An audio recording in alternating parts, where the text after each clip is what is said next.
जय श्री कृष्णा। आइए हम नामदेव जी के एक बचपन का एक चरित्र और श्रवण करते हैं।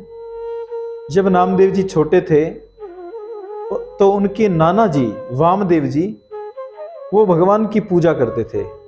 उनके पूरी पूजा में भगवान रखे हुए थे, शालग्राम जी आदि देवी देवताओं की मूर्तियां थी। तो नामदेव जी नित्य अपने नाना जी वामदेव जी को कहते कि नाना जी आप ये भगवान की पूजा मेरे को दे दीजिए। वामदेव जी देते नहीं थे। एक बार उन्होंने कहा कि नामदेव मैं 2-3 दिन बाद एक गांव जाऊंगा, 3-4 दिन से वापस आऊंगा, उस समय भगवान की सेवा तुम पीछे से करना और भगवान को दूध पिलाना, भोजन करवाना, सारा दूध तू ही मत पी जाना। नामदेव जी ने कहा ठीक है। अब नामदेव जी के मन में कि ये कब नाना जी जाएं और कब मैं भगवान की पूजा करूं, उनके मन में तड़प थी भगवान के लिए कि कब नाना जी जाएं। वो बार बार पूछ रहा है कि नाना आप गए नहीं, नाना जी आप गए नहीं। वामदेव जी गांव को चले गए और वो पूजा पूरी नामदेव जी को सौंप कर चले गए। अब नामदेव जी ने दूध कढ़ाई में चढ़ाया और दूध को घोट करके एकदम गाढ़ा गाढ़ा दूध की मलाई बना दी और कटोरे में ला करके भगवान के आगे दूध अर्पित किया, तुलसी पत्र अंदर छोड़ा, पर्दा किया, घंटी बजाई और आंख बंद करके बैठे हैं कि भगवान को पता नहीं कितना समय लगता है दूध पीने में।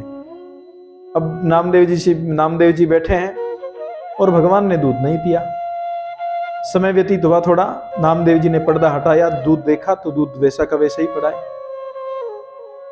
नामदेव जी ने दोबारा पर्दा किया कि हो सकता है थोड़ा ज्यादा समय लगता हो भगवान को। भगवान ने फिर भी दूध नहीं पिया। इसे करते करते 2 दिन व्यतीत हो गए और भगवान ने उनका दूध नहीं पिया और नामदेव जी ने भी उन 2 दिनों में अन्न जल कुछ भी अपन ग्रहण नहीं किया कि भगवान जब नहीं पी रहे हैं तो मैं क्यों पीऊं। और उनकी इस निष्ठा से जब तीसरा दिन सुबह हुआ तो नामदेव जी बार बार करुण पुकार करने लगे कि हे भगवान मेरे से कोई गलती है तो क्षमा करो, आप दूध पियो, आपको दूध पीना पड़ेगा। जब मेरे नाना जी वामदेव जी आएंगे तो वो मुझे क्या कहेंगे, वो मुझे कहेंगे कि तूने भगवान को दूध नहीं पिलाया। तो नामदेव जी करुण पुकार कर रहे थे, उनकी आंखों में आंसू आ रहे थे।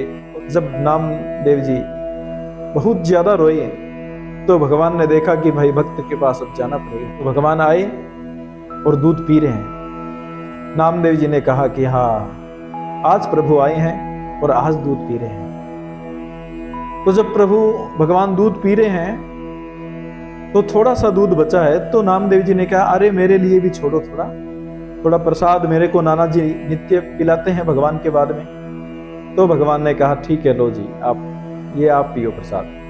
तो भगवान ने नामदेव जी के लिए थोड़ा दूध छोड़ा और नामदेव जी ने वो दूध भगवान का पिया हुआ अपने पिया। और उस दिन नामदेव जी प्रसन्न हुए। दूसरे दिन नाना जी आए। नाना जी ने पूछा कि क्यों रे नामदेव तूने कैसी सेवा की, भगवान की दूध पिलाया? तो नामदेव जी ने वो पूरी घटना भगवान की वामदेव जी को सुनाई। वामदेव जी की आंखों में आंसू थे और मन गदगद हो गया। उन्होंने कहा कि मैंने पूरी जीवन सेवा की लेकिन मैंने भगवान के दर्शन नहीं किए। तुम्हारे नामदेव तूने 3-4 दिन में ही भगवान को प्रकट कर लिया।